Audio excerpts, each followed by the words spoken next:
Salut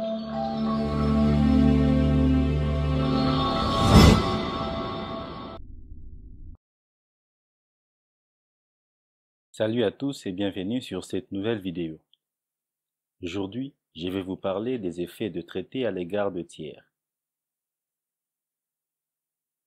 Un traité est un contrat conclu entre plusieurs sujets du droit international public.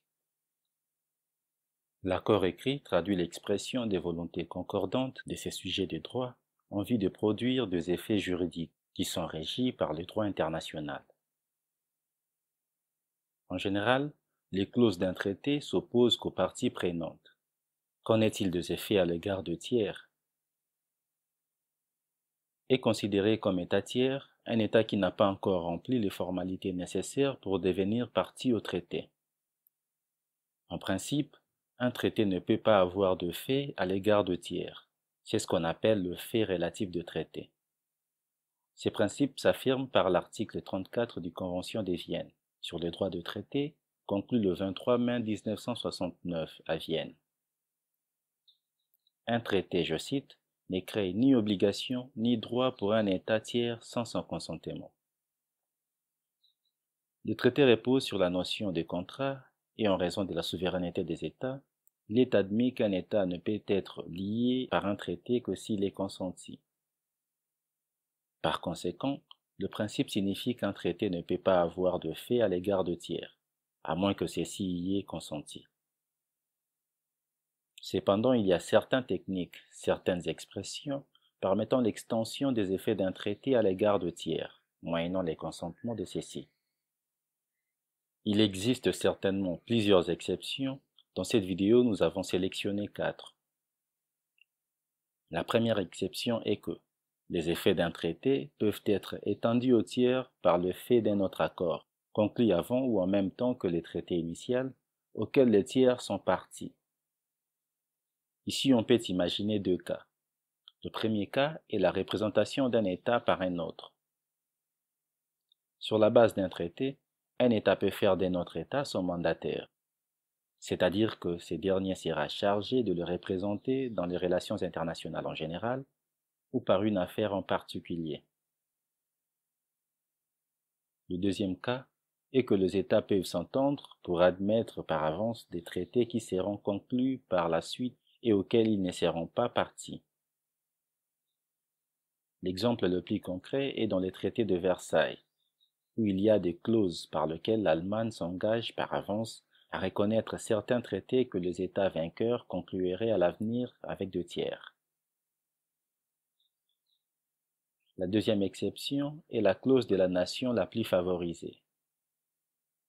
Supposons un traité conclu entre le pays X et le pays Y. Ces traités contiennent une clause de la nation la plus favorisée, c'est-à-dire une clause par laquelle soit X, soit Y, soit les deux à la fois, s'engage à se consentir l'extension automatique des avantages qu'il serait amené à consentir à un tiers. Dans ces cas, si le pays X conclut avec le pays Z un traité qui prévoit par exemple un tarif douanier le plus favorable que celui qui existe entre le pays X et Y, alors que par le fait de ces clauses, ces tarifs douaniers appliqués entre X et Z sera automatiquement appliqué entre X et Y, sans que ces derniers aient négocié à ce sujet. On peut prendre l'exemple de l'arrêt de la Cour internationale de justice du 20 août 1952, dans l'affaire des ressortissants américains au Maroc. En effet, les États-Unis avaient une clause de la nation le plus favorisée relative au traitement de leurs ressortissants au Maroc. À une certaine époque, des traités passés par le Maroc avec d'autres puissances avaient accordé des privilèges très étendus en matière de juridiction. Le droit des juridictions consulaires, en particulier, était largement étendu. Les États-Unis en avaient profité par le jeu de la clause. La troisième exception est le droit de voie d'eau international. Sur base de la notion d'intérêt général de toutes les nations du monde, on permet à un traité d'avoir des effets au-delà de parties qui l'ont souscrit. Prenons l'exemple de l'affaire de la Cour internationale de justice le 17 août 1929, en effet, le traité de Versailles contenait une disposition relative au canal de Kiel. Cette disposition prévoyait que le canal serait ouvert à la navigation internationale. L'Allemagne a voulu l'appliquer de façon restrictive en considérant que le bénéfice de la libre navigation ne pouvait être invoqué que par deux parties au contrat, et que de ces faits, elle avait le droit de contrôler la navigation des États n'étant pas partie au traité. Ce litige a été soumis à la Cour internationale de justice, qui a estimé que ces principes de navigation allaient à l'égard de tous, c'est-à-dire qu'ils pouvaient être invoqués par un État n'étant pas partie au traité de Versailles. La quatrième et la dernière exception est le règlement territoriaux. Les traités qui ont des effets territoriaux a par nature une portée qui dépasse le cercle de parties. Un traité à effet territorial, c'est un traité de cession du territoire d'un État à un autre. Traité de délimitation de frontières entre deux États. Les États qui ne sont pas partis au traité sont obligés de tenir compte des obligations territoriales qui régissent les deux États en question.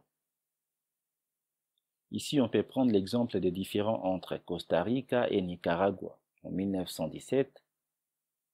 Le litige est né car le Nicaragua avait conclu avec les États-Unis un traité dont les effets contredisaient un traité intérieur conclu avec le Nicaragua sur la délimitation de ces territoires entre les deux États. Le Nicaragua a prétendu que les États-Unis ne pouvaient pas subir les conséquences d'un traité auquel ils n'étaient pas partis. La Cour de justice centro-américaine a considéré que le droit international créé en vertu du traité liant le Nicaragua et le Costa Rica s'imposait à tous, y compris aux États-Unis, et fait au-delà de parties au traité. En réalité, ce qui est opposable aux tiers, ce n'est pas le traité en lui-même, mais c'est la situation territoriale qui s'est créée à la suite du traité, à condition toutefois que si la situation territoriale soit conforme aux principes fondamentaux du droit international en matière de souveraineté territoriale, c'est-à-dire au principe du contrôle effectif sur les territoires.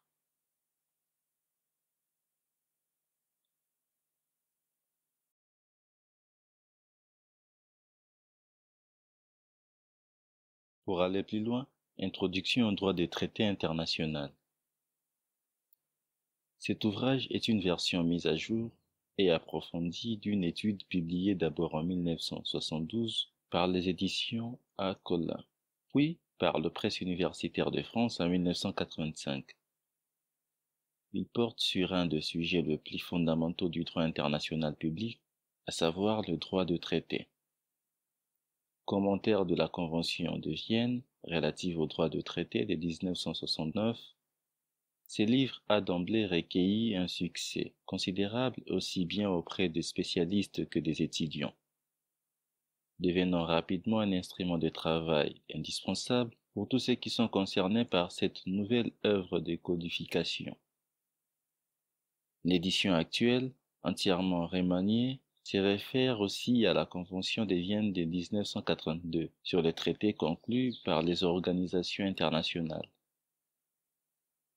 Pour réaliser cette vidéo, nous avons également utilisé la Convention de Vienne sur le droit de traité conclue le 23 mai 1969 à Vienne, le traité de Versailles du 28 juin 1919. Nous avons aussi utilisé l'arrêt de la Cour internationale de justice du 27 août 1952 dans l'affaire des ressortissants américains au Maroc, mais aussi le résumé des arrêts, avis consultatifs et ordonnances de la Cour permanente de justice internationale sur l'affaire Wimbledon, 17 août 1929. Vous trouverez le lien dans la description de la vidéo. Si vous avez aimé cette vidéo, n'hésitez pas à liker et de la partager avec votre entourage. Abonnez-vous pour ne plus manquer nos prochaines vidéos.